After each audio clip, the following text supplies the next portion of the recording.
Each year, World Bank comes out with a report in which it ranks countries according to the ease of doing business. One of the factors it considers while preparing this report is whether a country has a specialized commercial court. In 2015, Parliament enacted a law which introduced the concept of commercial courts in India.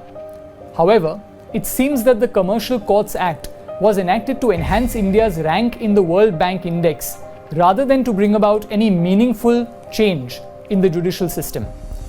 The Act has rebranded some of the existing courts in India, like parts of high courts and district courts, as commercial courts, without setting up any new infrastructure or appointing any fresh judicial personnel with specialized expertise. But implementing many of its provisions is very difficult.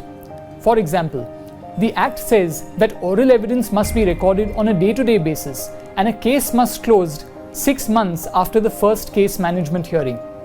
How is this possible to do today?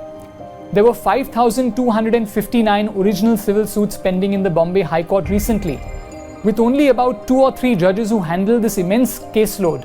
How is it feasible to finish cases in 6 months? The Commercial Courts Act also fails to address many of India's outdated judicial practices. For instance, during cross-examinations in court, the judge has to dictate the answer of the witness and sometimes even the question to the stenographer in court instead of using technologies like live transcription. A lot of valuable court time in India is spent on outdated practices like marking documents. Before a document can be accepted as evidence, it has to be marked as an exhibit by the court. This takes up a lot of time. Even after a document has been marked as an exhibit, a court may eventually decide that it has no value as a piece of evidence.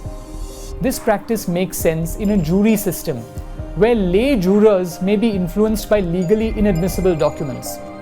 For example, even if a juror is told to disregard an inadmissible photograph of a gruesome murder, it may still weigh on his mind while deciding the case. However, in India, where trained judges have to look at all documents in order to rule on their admissibility anyway, this practice makes little sense. Judges in the subordinate judiciary in Maharashtra are often transferred from place to place. This has substantial disadvantages. For example, let's look at the City Civil Court in Mumbai, which hears suits valued at ₹1 crore or less. Judges of that court sometimes come from places where court proceedings are conducted entirely in Marathi. In Mumbai, they are thrown into a system in which everything is supposed to be done in English. This makes it difficult for them to grasp arguments and dictate orders with ease.